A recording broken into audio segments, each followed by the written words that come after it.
Perfect. Yeah, we're going to dive into that a little bit more in a second, especially kind of the uses of that. But you're not necessarily the only guys to do this. So What makes you special? Yeah, so a couple of things. We're very special.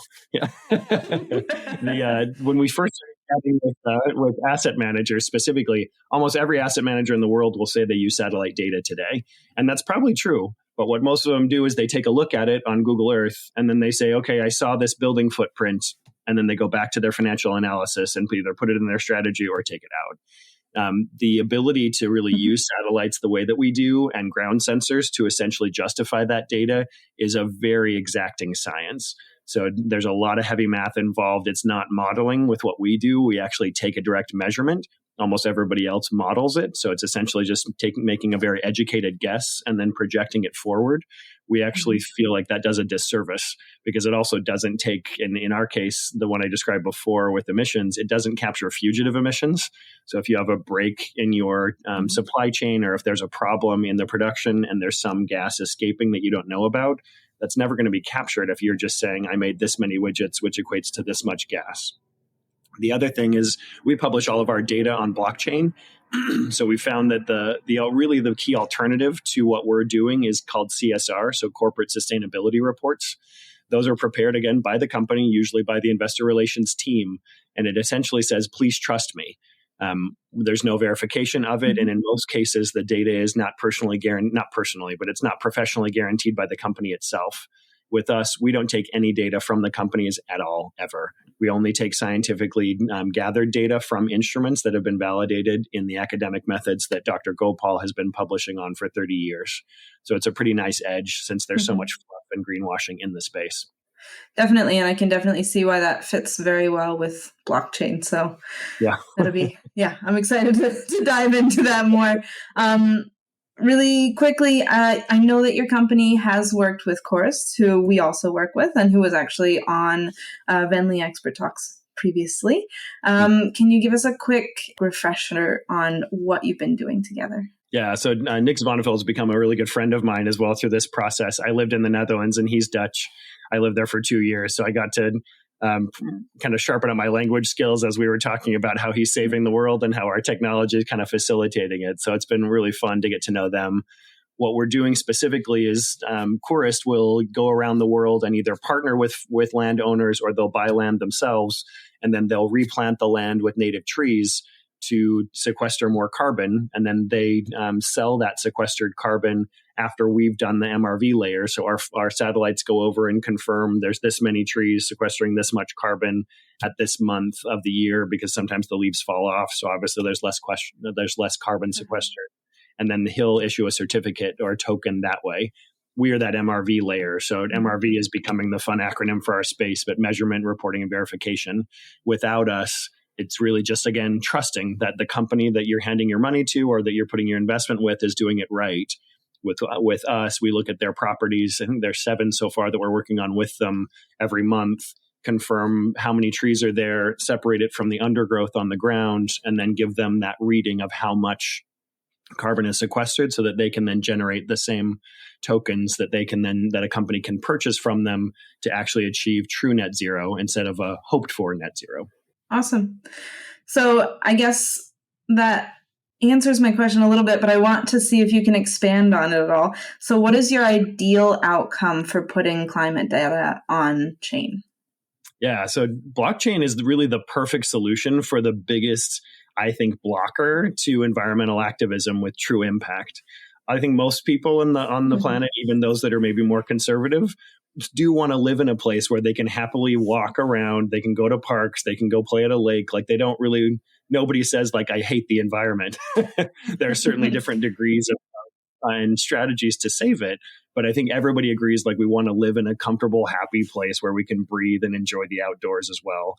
Where I see blockchain being that perfect solution is most companies today, as I was describing before, their CSRs, they publish it usually with data that's at a minimum 12 months old, in some cases 18 months old, because they'll wait for their fiscal year to end and then they'll gather their data for the last 12 months analyze it, put it in a really shiny PDF with a kid holding a flower at the front of it. And then when we get that and we can research it as people, we're like, okay, I'm looking at data that's 18 months old at a minimum. And who knows what they've been doing in the interim. And so for us, since our data is as close to live as possible, it's 4 days old. When we publish that on blockchain, now those companies can go into, in this case, Chainlink, and see the data we've published. It's immutable. They can't just take it down and say, oops, we messed it up. Here it is again. We have a report card for which companies are actually the most truthy, like to quote Stephen Colbert, which companies are really just throwing stuff up and hoping it sticks. So blockchain there is perfect because then we believe we're the first data provider to publish on chain. And that's essentially day one of what companies we track. And without blockchain, we couldn't do that because companies could just take things down. And then we as consumers are just like, oh, I guess we're only looking at 2022. True. Fair enough. So as you said, you are the first ones doing it this way. So have you already seen or do you foresee any risks or challenges or limitations to this solution? Yeah, absolutely. It's definitely early days in how this works. And one of the things that makes Floodlight different is a lot of people will use satellite data only to measure these emissions. And it's called spectrography, but it's essentially when the sun lines up with the satellite to look directly at an asset, you can actually then see the carbon itself or the methane or the other gases. What sets us apart is we have access to ground sensor networks as well.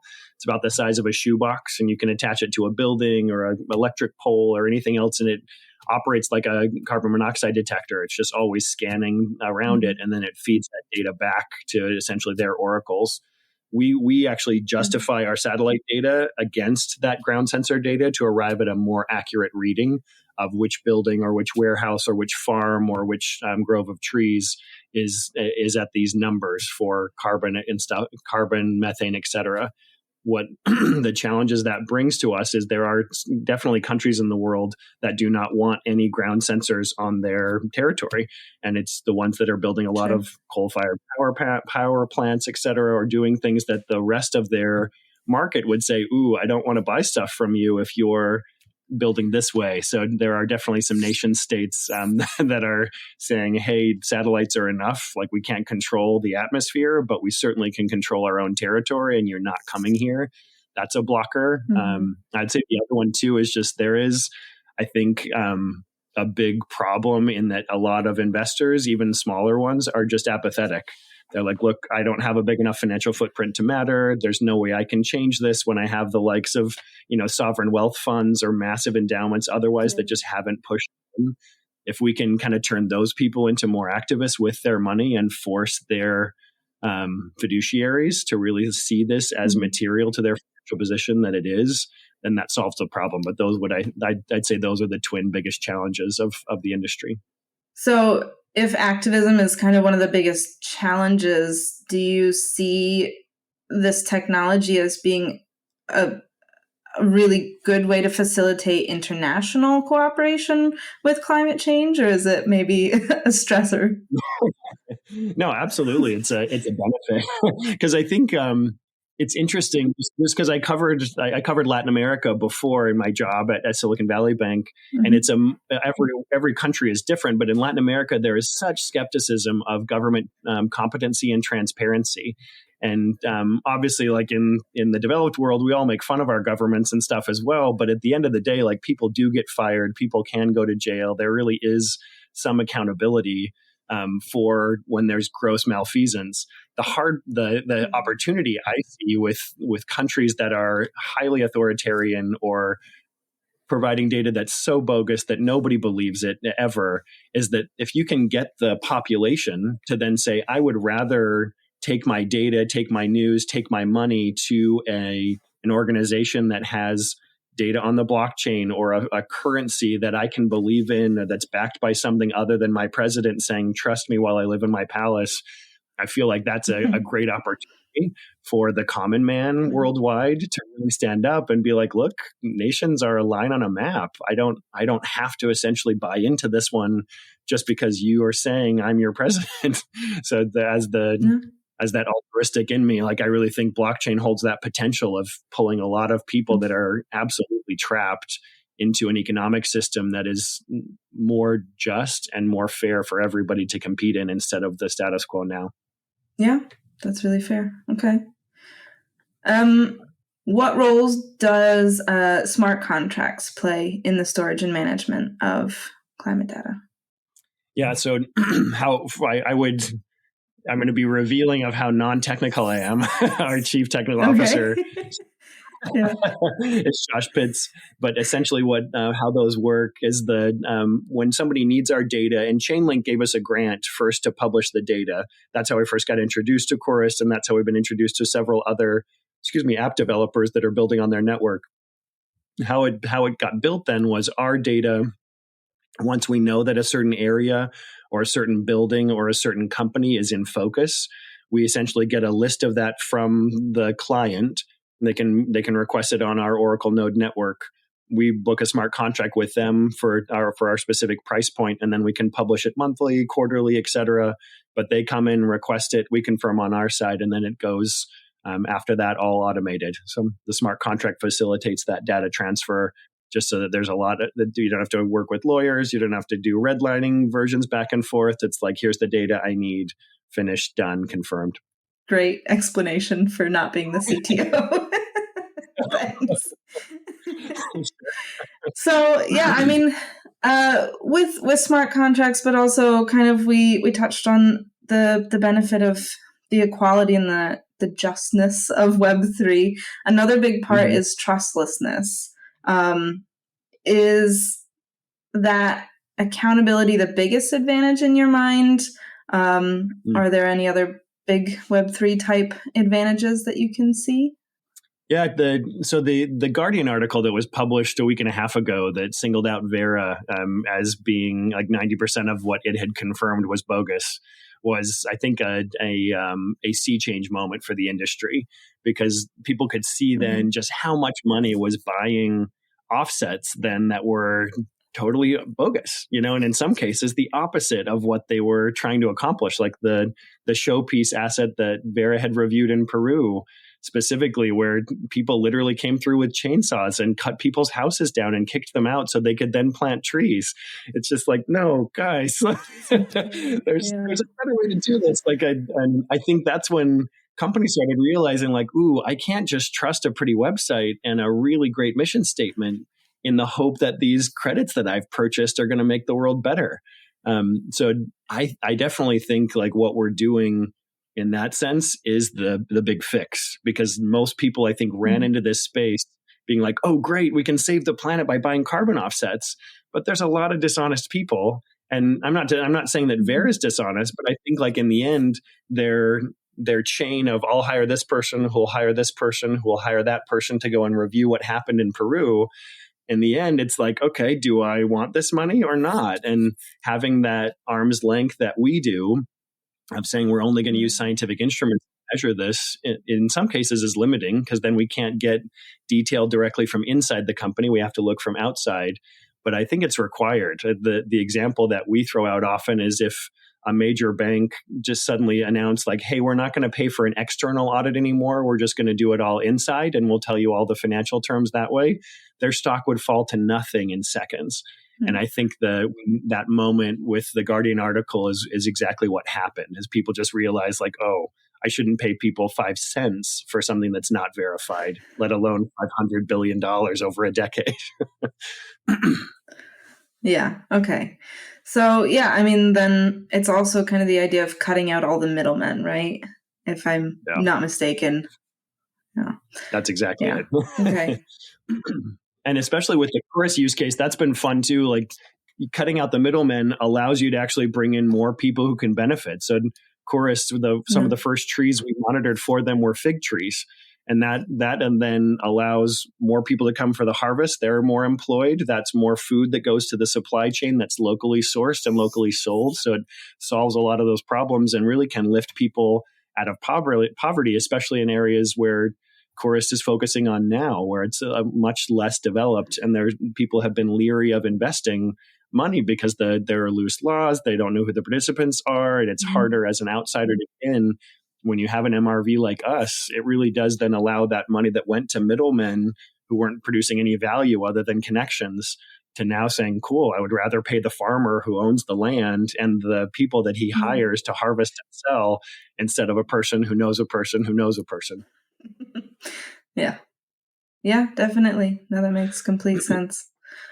At this point in time, is there any way that the public can access and verify the climate data for themselves directly? Like if somebody wanted to check their own house to see emissions, or for a company, you're saying? Not quite what I meant, but yeah, definitely. How about that? Yeah, I promise we didn't plan this for those of you listening, but we actually last week we just launched our dashboard where people can go in, pay. It's not.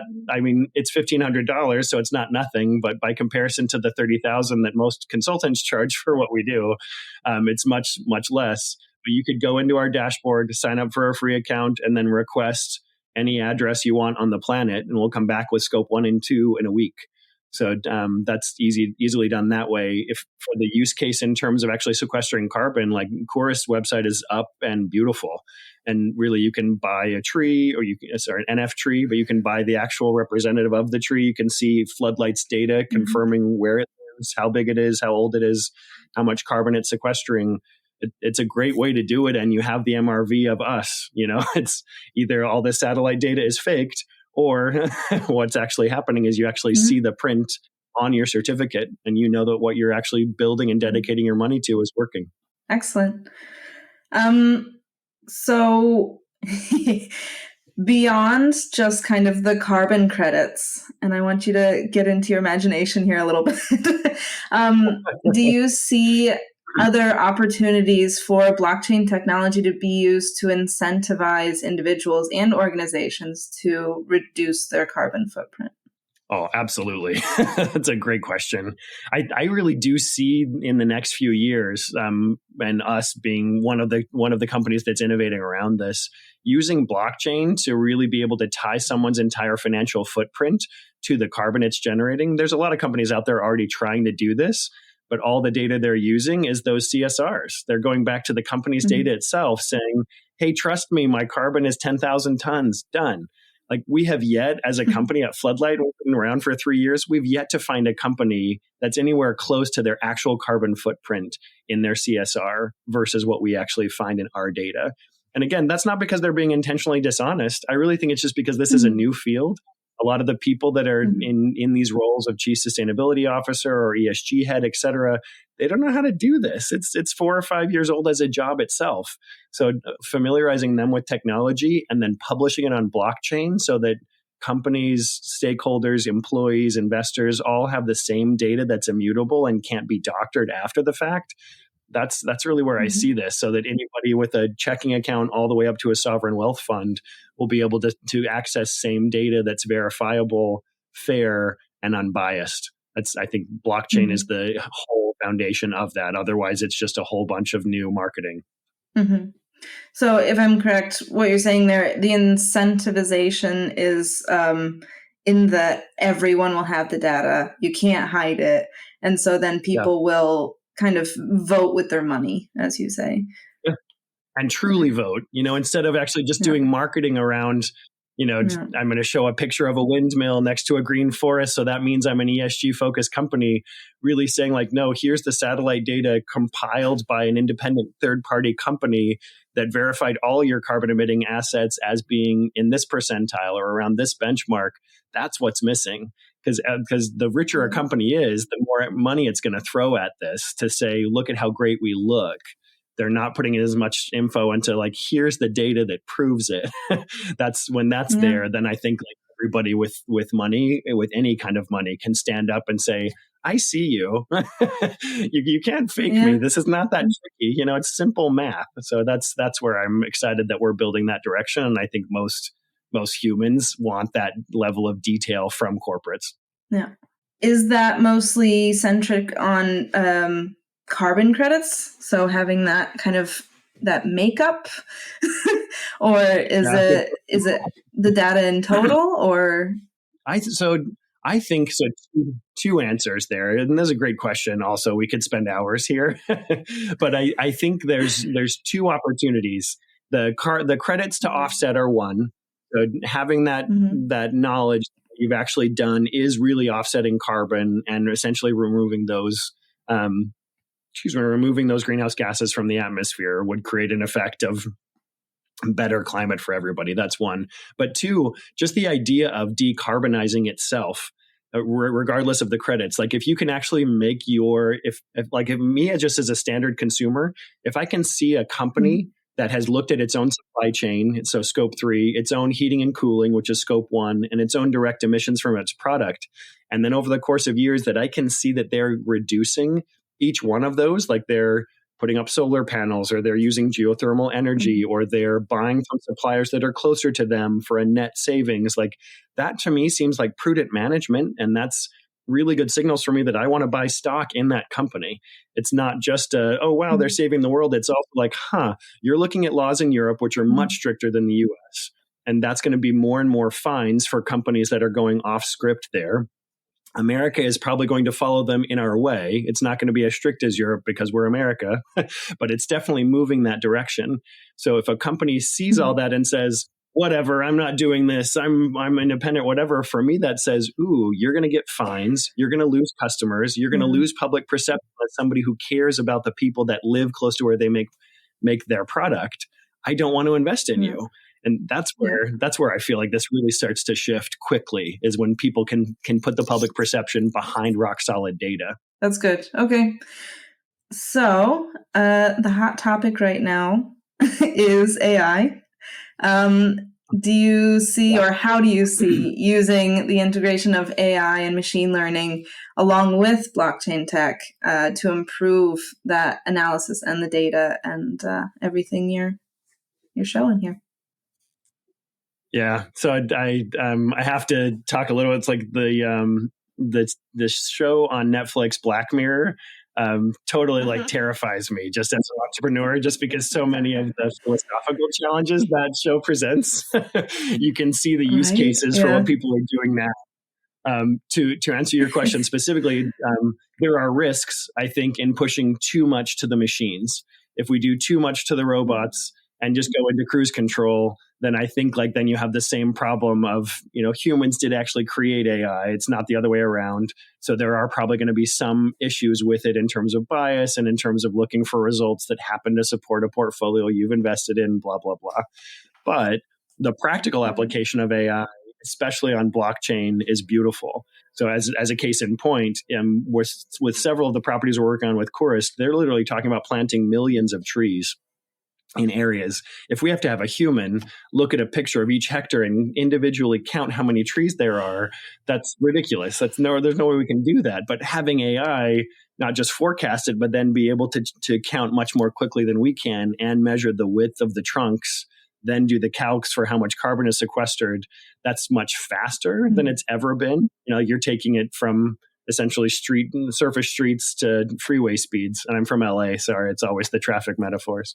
But the idea being it can really speed up a lot more processes, especially when published on the blockchain, because then you also have people that will say, oh, I see what you posted on this. Did you know there's actually a better system of doing this here? There's a lot more collaboration on blockchain than there would be otherwise behind walls of PDFs and whatnot. So I really think as long as AI is always deployed as fairly as possible as a let's help the human instead of let's replace the human, I think that makes it better. You can replace the human tasks that are boring or super arcane, but you can't replace the human entirely, or there's too much risk on the table, in my view. There are others that disagree, but that's where I think we need to draw a line until we get more comfortable with what the tech can do. Sure. No, that's fair. Yeah, we don't want to go Black Mirror quite yet. But no, I see what you're saying. I think that's definitely, yeah. I mean, like I kind of said before, use your imagination here though, and really go into it. What in your mind is kind of the ideal outcome or ideal situation for having climate data on the blockchain? So ideal situation for us, I see as anybody wanting to make their impact felt, wanting to confirm that what they are putting their money behind, either as a donation, as an investment, or as just interest, knowing that it actually is accomplishing what it's meant to do is the biggest opportunity. And that's people, businesses, nation states, et cetera. Like understanding that what I'm doing really has some value and really is solving a problem that I care about, or at least pushing the science further in it, is what gets me so excited each day. Like my co-founder, Dr. Suchi Gopal, her dissertation was on the use of AI, and she's published in this space for 30 years. So she kind of saw the vision for what AI could do, obviously before blockchain, but blockchain allowed that perfect memorialization of that data.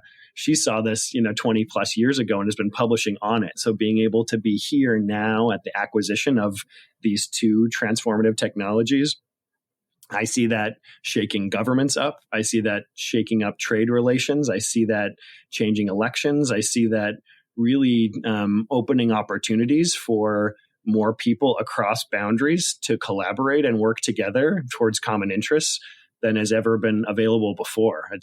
I'm not trying to be too cheesy about it, but it's like the first time I went overseas, like out of the US, and saw another governmental system that worked, that was beautiful, that people took pride in, was a shocker for me. Like I was raised in very patriotic American, and I love my country, but I hadn't studied much of other cultures. And as I went further outside of my comfort zone and actually outside of my country's borders, there are solid traits worldwide that people want to help each other and people want to collaborate with each other. If you have verification, then that's not an academic exercise, and that's not an altruistic enterprise either. There's hysterical amounts of money to be made when people can trust you. They understand that they're paying you money for this service. You're not tricking them into giving you a piece, but people are willing to trade money for security, for knowledge, and for a focus on building their own world the way they want it built. Yeah. Yeah. Well put. So how do people get involved? Yeah. Right now. The thing that helps most right now is if you're building technology, or if you're at a company who's making its first steps towards sustainability or more ESG or more transparency around resiliency. That's the new catchy word is resiliency on that front. Take a look at what your company has done and published, whether you're public, private, it doesn't matter. You should be gathering data on what are your costs for heating and cooling? What are your costs for making your product? How are you accounting for carbon, for methane, for anything else? Like, as I mentioned before, I was raised a little bit, I lived until I was 15 in Idaho, and it's a lot of agriculture. So there's potatoes and farming and dairy and whatnot. Just the amount of cow belching, methane getting put into the air, people just don't know what they can do for it. So the understanding first what your company, your farm, what you are doing yourself, and then what you can change if you care enough about it to really make a difference. You can do that in your personal interests. But then on the money side, look for companies that are incorporating good data. Like if a company is only relying on CSRs, they may be getting 10% of the story, and you're buying into that narrative because there's nothing else. You should be asking your retirement person, your bank, whoever you're chatting with on anything money-wise, ask them what kind of data they're getting. If it's not a verified MRV layer that's on par with us, why? Can they not afford to buy better data? Do they still think that most people are operating on a trust-only basis? Like, you should be calling your financial footprint to account, because it can get better, but we need people to actually advocate for it. And I think, not to be too biased, but helping companies that are new like us by giving them some push to say hey, blank institution, I know Floodlight has data on all these companies that you offer to me as part of my retirement vehicle. Do you have data that you're relying on that's on par with theirs? And if the answer is no, say why.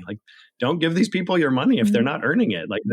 That's what I'd start with. And then second, I would definitely go for companies that are publishing on the blockchain, so they're not going to just take info down and put up a doctored version later. And then look for companies that are really building in Web 3.0, but with a view towards keeping the the first world. The first world doesn't develop, but the place we're all living in. The companies that are looking to real world. Yeah. Keep the real world safe and then use Web 3.0 to make it reflective of that intention. Yeah, excellent. Excellent tips. Great. Is there anything specific you want to plug at this point? So I'd say yes. You're asking an entrepreneur, of course.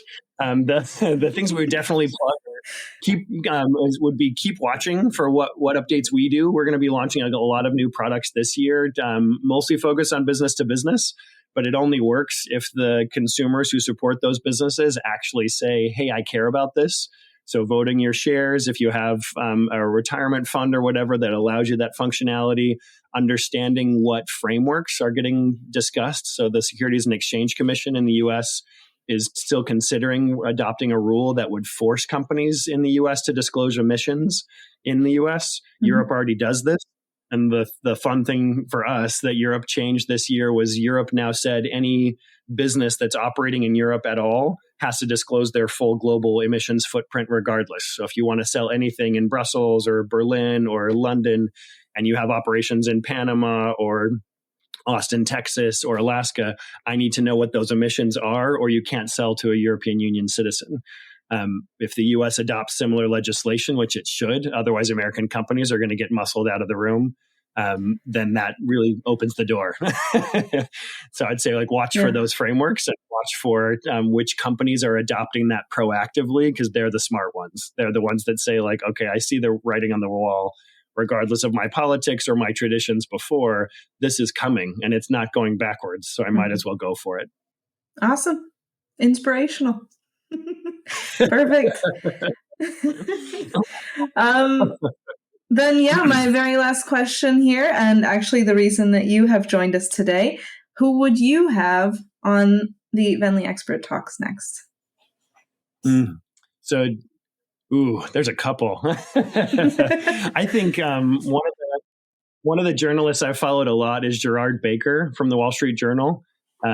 He really looks at the human cost of everything in everything he publishes, and he does economics, politics, technology. He's a voice of reason and common sense that everything he's written in the last decade has meant a lot to me. I think taking sometimes the intimidation of a very technical field like blockchain, and then letting somebody who for a living has been able to humanize esoteric concepts would be something I would love to listen to. So getting more folks that can really say okay, here's the practical application of blockchain. Here's where it can go. This is the good that it can do. I would love that to be on. Awesome. Excellent. Then yes, thank you so much for your time. Really appreciate the conversation. And we wish you all the luck. Awesome. Thank you so much. Same here. If you like today's episode, please rate, follow, or subscribe on whatever platform you're listening on. And if you really like our content, join our Discord community, where there's always good conversation, exciting news, and live AMAs. Thanks for listening.